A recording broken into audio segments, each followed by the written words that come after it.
Bonjour et bienvenue à la librairie Point Virgule. La bande dessinée, c'est un genre qui est extrêmement codifié et aujourd'hui on va voir une sélection de bandes dessinées qui jouent avec ces codes.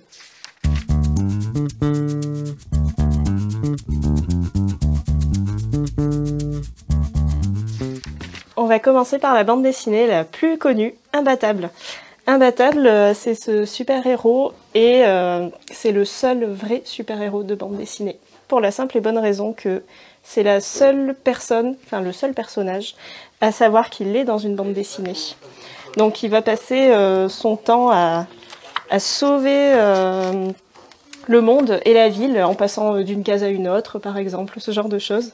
Et les autres personnages ne comprennent absolument pas ce qui se passe, donc c'est vraiment très marrant. Et puis il y a un humour un peu vieille France qui fait que c'est vraiment drôle à lire. Après, au fur et à mesure, il y a d'autres personnages qui vont arriver, qui ont des pouvoirs liés à la bande dessinée.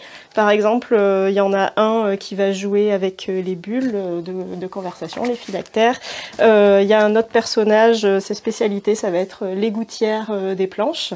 Il y en a un autre, ça va être la perspective. Enfin voilà, c'est vraiment une bande dessinée qui ne tourne pas en rond, ça se renouvelle à chaque fois. C'est écrit de façon très intelligente et c'est un vrai plaisir à lire. Voilà, pour moi, c'est vraiment un incontournable de la bande dessinée.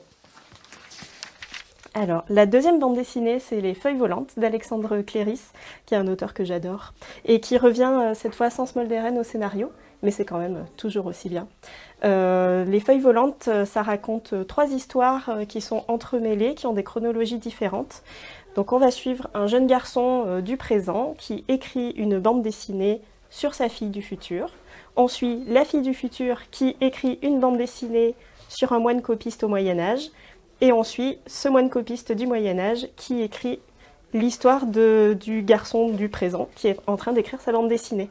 Alors promis, à la lecture c'est vraiment beaucoup plus fluide que ce que je résume. Mais sinon la bande dessinée elle est magnifique, il y a des couleurs vraiment très belles, très franches. Des jeux d'enluminure, des jeux de mise en scène de planches. Voilà, Alexandre Cléris il a vraiment tout pensé jusqu'au bout. C'est un véritable bonheur de lire cette histoire qui se termine en un seul tome et c'est un vrai bijou à retrouver.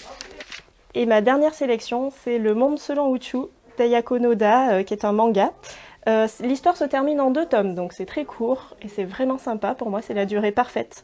On va suivre l'histoire de Uchu, donc ce jeune lycéen qui a une vie a priori sans histoire, mais voilà, il est persuadé qu'avec ses amis, ils sont les héros d'un manga.